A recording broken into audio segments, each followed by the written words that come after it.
Hard Times Part 3, the second NWA I've managed to watch. I think the third that my co-host Fiona has managed to watch. But Fiona, I understand in Scotland it's even sunny. Yeah. It's beautiful. I got home from work and I had a cup of tea in the garden on the grass and it was lovely and it's still blue skies and sunshine. So I might get back out after this. Who knows? It's freezing here. It's not. It's almost. I have my jacket on. Hi, AJ. I'm like pure Kazana jacket. It's still jacket weather. It's almost t-shirt weather today though. So close. Not for me, right? Bloody cold. Anyway, let's let's get on with it. Fast time. Devil's Due. This one Mm-hmm. called. Because obviously we had a lot to do with the Miserably Faithful, which we'll get into there in the main event. At the start of it was the nice little promo hyping up Kenzie and Markova's match, which I know me and you have differing views on, which will be quite interesting to a degree. Yeah. To a degree. We're not going to Yeah. all blow an argument. To a degree, we have differing views. But it did start off with Alex Misery and Mecha Wolf, the new team. It's both trying to impress Vampiro. I think that's what Uh-huh. they're trying to get off against the Daisy Kill and Talos, a team that you're still not quite convinced on. I don't know why. I'm just not sold on them. I'm sorry, guys, but there's just I don't know. Wouldn't want to say that to Talos's face. It's 7. Well, you would better say it. He's tall. He's probably a pussycat. I'd rather you say that than me. Daisy Kill gives off Brian Pillman vibes He does a little bit. Yeah, I can see that. with his Just get hair. rid of the stupid ukulele and his stupid songs. Did like the song. Doesn't like Alabama though, does he? I don't think he likes anything, to be honest with you. It was actually a really good match though, this tag. It really sort of It's a kicked off. good opener, a really good opener for the show. Yeah, really strong. I mean, you sort of Mecca and Alex were kind of one up in themselves, really, wasn't they? With all the high flying spots, trying to kind of outdo one another. Maybe Vampiro was watching, and well, Vampiro was actually out a bit later on, which will be Yeah. interesting to get your thoughts on that in a minute. But it was really good, actually. I think it went about 6 to 8 minutes, and then Which seems like nothing really. uh, Like, when on the grander scheme of things, it doesn't seem like nothing. But in an hour show, with one match that does go very long, well, longish, and the main yeah. goes quite some time as well. I mean, I think the show this week was like 51 minutes or something like that. I think. I thought it was shorter than that. I thought it was only about 45, but Yeah, I don't know. Maybe I could be wrong. I will check whilst I'm here and whilst we're on because I've got it on my little play cloud, my play on cloud. That it went 51. Yeah, this Oh, there week you go. Okay. 43 last week, 51 this week. Wow. Go, Okay. go figure. I know it doesn't sound that way, does it? But they did start. There was a lot of. I mean, Talos is quick for his size. Hmm. And that boy, it reminds me of Will Cruz a little bit in terms of the way he can move. Not in size, in stature, Yeah. but in the fact that he's a big guy that can run. Okay. Certainly can run. I mean, he was sort of plucking them out of the air. He was doing a lot of the hard graft, shall we say, in terms of not, squatting them away. And in the end, he done a huge choke slam for them to pick up the win. Huge boot before the choke slam. Sod getting caught by that. Oh my goodness. And it was a double pin as well. He had Double both pin. of them. And So it was the qualifier for the United States. it was. Indeed. Could Talos and Daisy Kill be two-time US title champ? Well, I'm going to say no. I don't think they're going to. Well, I would like to say no, but you never know. It's wrestling, anything goes. it is true because they did run down the match list for next week. We'll get into that though at the end because we might as well go through Powerr and go next week because there is another tag match next week that I'm pretty sure is another qualifier. But they did interview the Southern Six. Now we have to talk about one match for next week already because the Southern Six are being interviewed because next week they take on Knox and Murdoch inside a steel I cage. am so excited to see that. Oh my goodness. So excited. I can't wait for that myself. They did say that they basically the promo was they run the whole division. Yeah. Ricky Morton was there as well. Was Philbody? I think he was he? I don't. No, it was It Ricky, was Ricky Kerry, and Kerry. and Alex. Alex. Was that not round about the time Thrillbilly had the house fire, Could have been. May well have been. potentially. He's also got EC3 to contend with, right? He does, yeah. Yeah. There is that. Alex Taylor's interview is available. It will be by the time this goes out anyway. So please feel free to check our interview that we done with Alex Taylor this past weekend. It was a great, Good little chat. good little chat. Definitely a good little chat. Yeah. Loves to be in character still. So if you're looking for an out of character interview, that's probably not for you, but watch it anyway because it's a lot of fun. So yes, and then we get on to the women's world championship. When we said we're going to have some different views on this, and I get where you're coming from, though. I do understand what you mean. But go ahead. No, so I love Kenzie. Markova, I don't think I've ever been really sold on, but she's a solid worker and Yeah. she looks great. But she wrestles in trainers and it drives me up the wall. Right? I'm sorry, but it's just a total pet hate of mine. She wrestles in trainers and kick pads, and I'm just like, get a pair of boots. But they had a phenomenal match and I thought they did really well. But my kind of gripe with it was that there was so many kickouts on what I would deem finishing moves Mhm. that kind of took the actual shine off the finish for me. Yeah. Multiple Kenzie Cutter kickouts. I can't remember what Markova's finisher's called. Oh, not can I haven't written it down. Well, not the I name. can't remember, but yeah, multiple kickouts on what should be a finisher. Just that doesn't work for me. It makes the finish when it actually does happen look weak. In my books, I'm not saying I'm right, I'm not saying I'm wrong, but that is just my opinion. It makes it look weak. So that kind of, I was kind of like, nah, at the end of it. Glad Kenzie retained. Again, no disrespect to Markova, but she's gone for that title belt on multiple times now, multiple occasions between the Kenzie's predecessor, Camille, and also Kenzie. It's what else is there for her? Like, I wouldn't be giving her another title shot now, but who else would you give it to? I think we've spoken about that before. Yeah, we have. It was a good match, though. Other than that, there were some really, really good spots in it outside the ring, A inside the suplex on the ring. concrete. Yeah, and that's it. There's no mat straight onto concrete. There was no mats or anything. So there was a couple of hard falls on the outside that I was like, oh, that looks nasty. Mm. But yeah, just too many kickouts on the finishes for me. I would generally agree with you up until about 3 years ago, and I've started to get used to it now. But the NWA was one of those ones, probably one of the last ones that have they normally do that. Normally in NWA, when you hit your finish, it's done. This was one of the first matches I've seen that when the finish has been hit in the NWA, and they did kick out at 2.9, as you rightfully said on a number of occasions. I've gotten used to it. And that's it, though. It wasn't just once or twice. No, It was multiple times. Twice I would let it happen, but it was way more than that. yeah, exactly. There was quite a lot. To put it mildly, just go and watch a Young Bucks match in AEW, and you'll probably get the Fair. gist of what we're talking about. I thought it was bloody brilliant. I loved it. That's Loved it, though. The girls can go. Yeah. They can absolutely go, and they did go. And they both like, they both look solid in the ring as Yes. well. Like their hits look solid, their kicks Mm. look solid. There's nothing. It looks like I kind of watch the two of them and think, I'm glad I'm not in that ring with them because that looks painful. Yeah, they do. They did leave it all in there. They certainly laid it in thick. Yeah, I thought it was great. As you say, Kenzie did finally hit probably cut a free. There was a couple of times when he got reversed, but it wasn't the Yeah.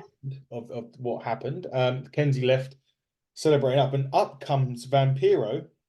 Well, can I just go back Go, because go. Deals pointed something out as well. It No, no, looked no. like there was a little tights hold She on did the. hook the tights. Yes. Yeah. Not that there's much in Markova's tights to hook onto, to be fair, but Wow. there was a little Yeah. there was a little hold on to the tights for the pin there, which Deals quite rightly picked up on, so that's interesting. He did, yeah. That was quite, say, quite concerning at one point when she did hook the tights because it wouldn't have left a lot to the imagination that she had got a full grip of what was there. Luckily enough, she managed just to grab a bit of the tights and pick up the victory. Yes, I think it was more Joe Garley that done it, and Danny Deals was excusing it. Or, well, you know what he's like. You know what Danny's like. He loves it. Well, he doesn't like it when things go bad for the heels. But this time he sort of brushed it off. But you're right, it did get picked up. There was a hook of the tights after Kenzie cut, I think, 3 at this point in the match. Yeah. Wasn't the end though. After that, Mm. Vampiro come out with some a black wreath. I want to say black roses or whatever you want. It was a beautiful black bunch of roses. I was like, here, I'll have them if no one else wants them. Vampiro, send them this way. I like a black rose. If you've still got them vamps, fees your lady, she'll They'll happily probably be dead accept. by now, let's be honest. Yeah, it probably will be. I suppose in a way to try and tempt her to the dark side, which didn't Yeah, be well, they've successful. already had the conversation. I don't know if it was last week or the week before, there was a little spot with Yeah, Markova backstage and last week. and Vampiro basically saying, look, I can help you, but there's a small price to pay. So he's working on her. He is working on her. We But were, she walked away. She dropped the roses, yeah. looked at Alex Misery, looked at Vampiro, and off she went. Funnily enough, there was talking on Twitter today with a couple of the Alliance blog, and there was one other person in the conversation. We were talking about if Markova will eventually go over to the dark side, and I think the general consensus was it will happen. It's just a matter of when and what price is she willing to pay for it. Well, surely she ain't going to get another title shot. But that wouldn't be a price she would pay though. No, I guess not. I guess not. So I don't know. I really don't know. I think it's an interesting concept and potentially an interesting story. So I'll keep an eye on it. We'll keep an eye on it as we roll through to another Hard Times next week, part 4. It'll be next week. But Miserably Faithful did have a promo after that as well. Basically, it made an interesting thing. I think Jim Mitchell at the end, and promo. They've got a lot of brilliant promos, like guys that can cut great promos. I mean, Vampiro obviously is one, and Some Jim. of his have been amazing. Yeah, and Jim Mitchell is just mustard, isn't he? On the Yeah, he's so good. and, So good. and he set this up, and he kind of said, "Well, just remember, Mims, not all friends are faithful." As at the end, and it got me thinking something else. The total opposite happened, but it got me thinking, it got me thinking that something else might happen, which leads us into Magnum Muscle and Custom Drake. Carson Drake. It was superb during this. So I just want to, from my mind, Carson Drake is a heel, right? Oh, and he was in a face team to begin with. He was trying to get in front of him. He was doing so much funny stuff at the start, wasn't he? But yeah, it kicked off. Was it Max? Yeah. So it was Max, Gags, and Judias for the Yes. Miserably Faithful. Yeah. Which was that they're quite a formidable threesome to face, let's be honest. Yeah, you got Gags, who is very eccentric and very, weird. You got Judias, that's just massively Man tall. Mountain, yeah. And then you've got Max. And Max is just not scared of any shit in the world. Yep. Max will destroy you. Hence, she's Max.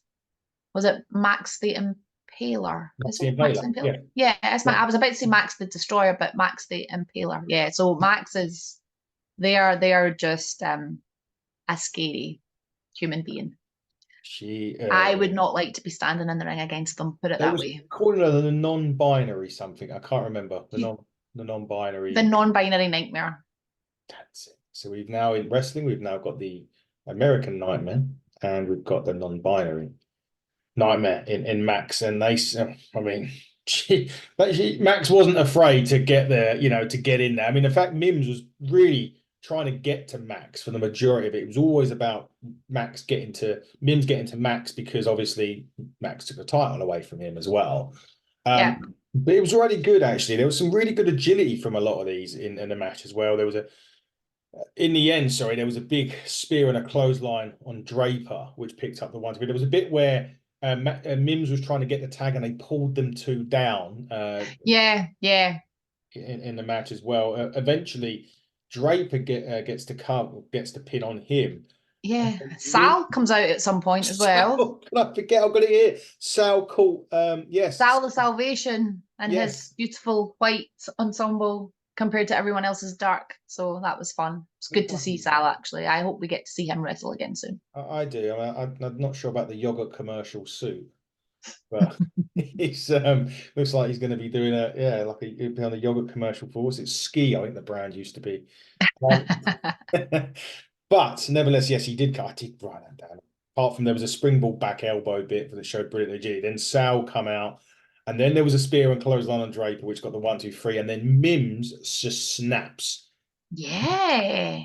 He goes mad. He goes on Draper. He's literally battering him, and then as he leaves the ring, which is what I was cracking up about. Carson Drake comes in and starts leveling Draper himself, and then they still went to the outside. Yeah, well, yeah, they come it's the outside and Mims is still walking away and Draper's like, what's that all about behind them, kind of chasing him up the ramp onto the stage. So That was brilliant. But it ended with Mims throwing Draper through the cage setting at yeah, the front of the, not the front, but at the stage level of the power station. Is it called? Is that the what power station, that's the one. the power station? Which is crazy. Crazy end.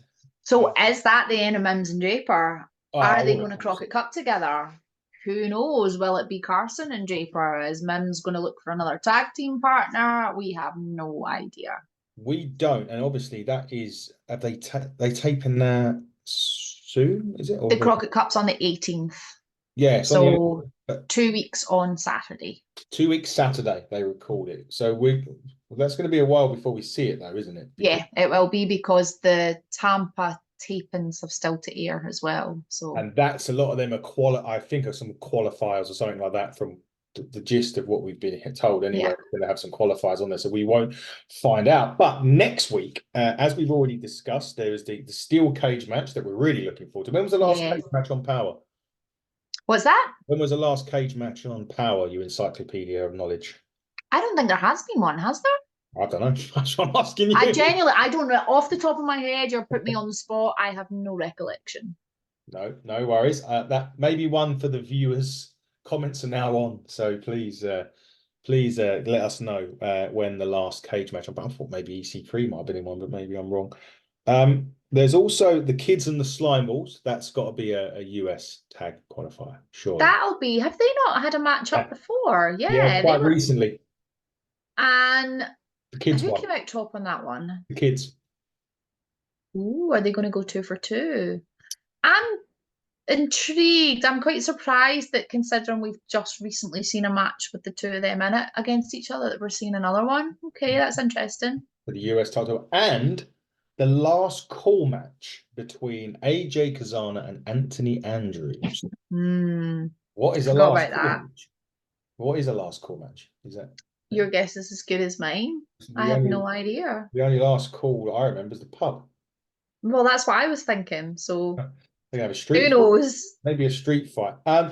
I see. Now, last week I thought the episode was okay. I really liked this one. I thought it had some really good spots in there. It was a much better one than last week for sure. Next week's one looks just for the cage match alone. For the cage match alone, I'm excited to see it. Absolutely. I would hope that it gets the time because cage matches are generally not quick. I know that's the problem. But then if there's only 3 matches on the show, I guess how long is the show? The show's never going to be 60 minutes, right? No. It's designed for TV. Yeah. So I think if it goes over 50, that's a long show for them. I've spoke about before the fact I don't like I like the fact that there's not a lot of filler on them. Yeah. So hopefully they will get a good run at it. Yeah, I hope so. I hope it's going to be 15, 20, please. Yeah. And I was talking to someone, obviously that's episode 4 of Hard Times, and I was Yes. talking to someone last night and they were saying, how are you enjoying the SLE being split into smaller shows? Are you enjoying it? Because I think it's great. And while it's good, I'm still really sad that it's not a full event. It's kind of lost its I've seen all the hard times. I Yeah. loved the pay-per-views when we had them available on Fight or wherever they were. I kind of feel like the big show vibe's been taken away from it. Hmm. So I'm a little bit disappointed that it's been split up still, but still a decent show. I've got high hopes for the cage match though. So Yes, I'm really looking forward to the. don't disappoint me, boys. Well, both boys really. Obviously, Alex, who we spoke to last week, and Trevor Knox, Trevor Knox and Murdoch. And it's been a long day. Yeah, Knox and Murdoch. Don't disappoint us next week. I'm sure you won't. I mean, I've They seen won't. pictures. I have no doubt it'll be a cracker, but I'm with you. I just hope it gets the time that it deserves. One thing I do like about it, these tapings happened an ancient time ago, and there's no spoilers.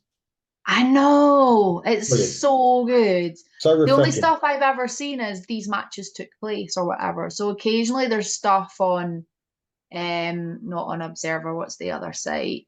Um what's the one that oh no, is it on Wrestling Observer? I think it might be or F4W or whatever it's That's what, yeah, called. one of them too. Yeah. Um there's quite often this was the card, but yeah, there's no spoilers. It's so cool. I've seen like one picture of the cage match. No, not the winners or anything like that. I've seen the picture of the cage where and the people like in it, but I haven't seen like who wins it, which is very Yeah, refreshing. I just feel like the NWA fans are so super respectful of the wrestlers and the product that because I know folk that were there, Mm. they could quite easily send me stuff. And I've known folk that have been at all the pay-per-views that I've not been at. Yeah, And they've always been respectful of my choice not to know the results. But then they'll send me photos of people in the ring and stuff, and they're like, you can't post it. And I'm like, no, that's fine, I won't post it. But it's really cool to see. So exactly that. I agree with that. I think it's great. The fee, you obviously added, you're gonna. I know you've got some time off and stuff like that, but we must start with Inside the Ropes because obviously you've got one coming up with Jake the Snake in June, which you can talk we do about in a minute. indeed.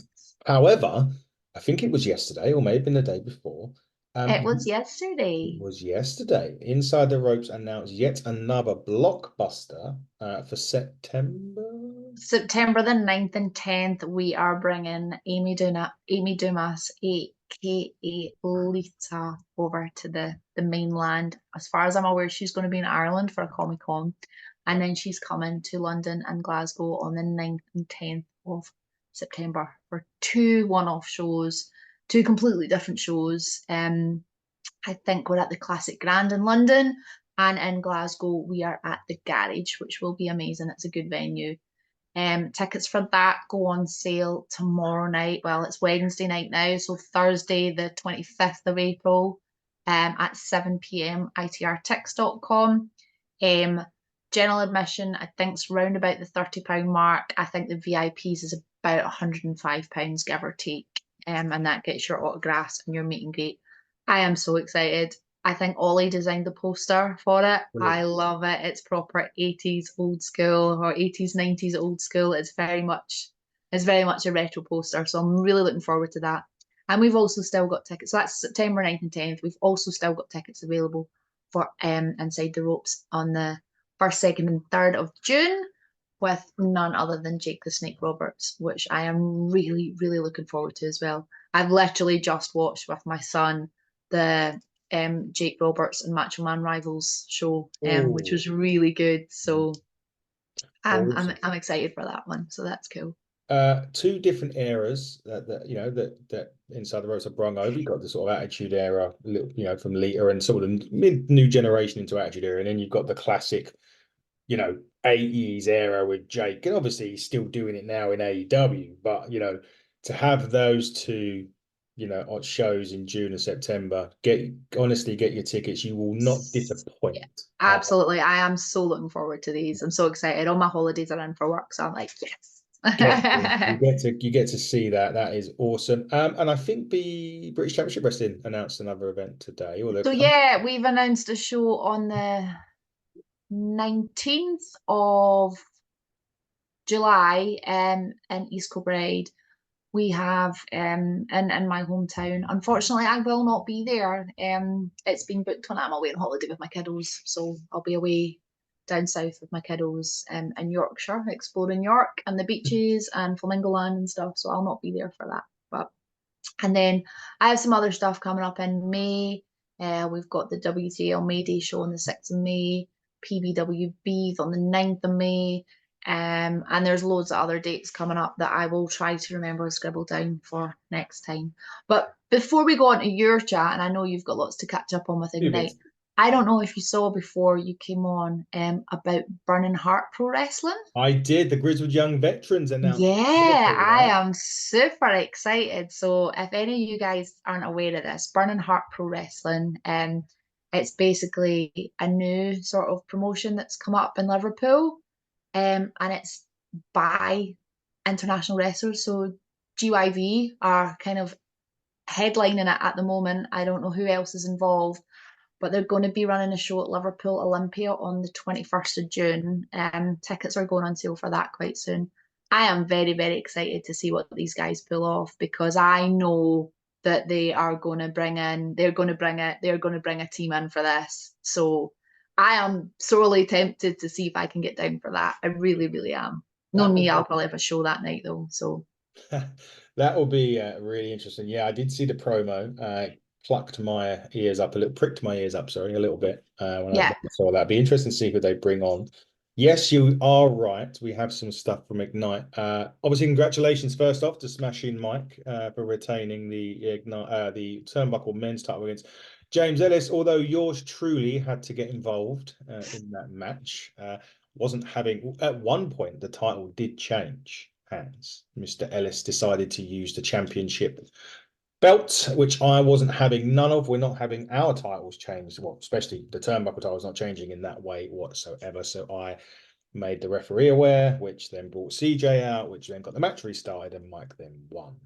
So congratulations to Mike. Congratulations also to Adonis Payne for another questionable retention, shall we say, of the Ignite Championship, although you are going to be dealing with a few ghosts of your Christmas past. You can buckle up our event in July 14th, and I can say right now that we are 70% sold in 3 days. nice. Lovely. But Adonis, yes, unfortunately, you're going to be putting that title up along the line against Tommy Kyle, the man that you questionably beat on Sunday, just gone. The man that you beat when you when you cashed in your shot, Mr. Gene Money, will also be there to try and take that title back. And the hitting the turnbuckle choice, because we wanted to make it a fatal four-way, was man like Dries. So you're going to be you're going to you're going to be having a few problems, shall we say, retaining at Buckle Up. Mark True won, unfortunately, in the pain of my ass, won the #1 contendership for the Turnbuckle Championship. So he will be smashing Mike's opponent in July. If he wins, I think I may I don't know what I'll do because he will never let me hear the end. What? Well, Mark, from the day that we announced the title, he's been saying that he wanted me to hand the title to him. And so now he gets the chance to get the championship in July. I will not be looking forward to that. And also, Corey McRae announced that if he doesn't win his next match in July, he will be leaving Ignite Wrestling. Does he have an You're opponent yet? not yet. I was about to say, Okay. I will have the pleasure of announcing your opponent in the coming weeks. Corey, you did say to me not to take it easy on you. Apologies in advance, Mr. McRae. Yeah, good luck with that. But yeah, tickets are still on sale. Go to 96, go to Eventbrite, put in Buckle Up 2, and literally, yeah, the tickets are pretty much not there. So you better hurry up if you want to come along and have celebrate Ignite's version of WrestleMania and our joint sponsored show. Be great to see you all. Hopefully, Her Majesty next to me here will be attending as well. Your ticket has been reserved, so next to me and Rachel for that. So hopefully you will be there. But we will be back next week with Hard Times Part 4 for the cage match. We could hopefully announce a new guest coming on. I can't do it yet because we haven't got the date and the time confirmed, but I have had a yes from an NWA champion. We are just waiting dot the I's and cross the T's, but there's no contract. We're just waiting for the times and the dates, and then we'll get it announced for another spotlight show. Could have another potential spotlight fee coming on as well. Again, that we Hmm. can't really elaborate much on that one, just because again, we're not at that stage yet where we can pretty much, confirm it out there. But it's another massive name in the NWA, so we look forward to interviewing those. But Fee, enjoy the rest of your week. I shall indeed. And my And weekend off. Oh, I'm so excited. to be fair, I've also got a weekend off after last week. Last week's shows that knackers you out. I don't know why. I didn't even do anything. Well, apart from slam my hand down on the ring and prevent the title change from happening. I didn't really do anything, but it does kill you. I mean, it's adrenaline, isn't it? Or you're running off that Yeah. with that high. But yeah, I'm looking forward to the week off this week for sure. But yeah, Progress Wrestling at the end of May, Super Strong Style 16, a 2-dayer. That looks so good. Yeah, Mike Santana's been announced. They've announced a lot of names. Luke Jacobs. They've announced a couple of other names for it as well. And then on July 28th, sorry, I'll also be at the Devil on My Shoulder Progress show. I think that's Progress Chapter 169. And they've just announced that the Cheeky Little Buggers, which is Charles Crowley and Alexis Falcon, will be going against. Love. Yeah, All the love for those two. and they're going against Effie and I can't remember the other guy's name. I can't remember the other girl's name on it off the top of my head. Let me just log into my Progress thing that we get a part of it. They're called Bussy, Bussy. Doesn't say who the girl is, but it's Effie and a girl that I'm not sure of. So apologies for not knowing who you are. But it is It is Progress Chapter 169. It is called The Devil on My Shoulder. That'll be on the Electric Ballroom on the 28th of July. Super Strong Style is on the end of the bank holiday weekend at the end of May. We'll be there as well. Fee, have a lovely end of the week. Enjoy your weekend off. We'll be back. I will indeed. Thank you. Ali Catch. Ali, is that who it is? Ali Catch and Effie. There you go. One with Sorry, the just to two. interrupt there, just before we go off. No, I prefer that you did that because that's exactly what I was looking for. Someone to help me with that. So that's brilliant. Thank you for that. Enjoy the weekend. We'll be back next week with the NWA Hard Times Part 4. Until then, everybody, good Bye. night.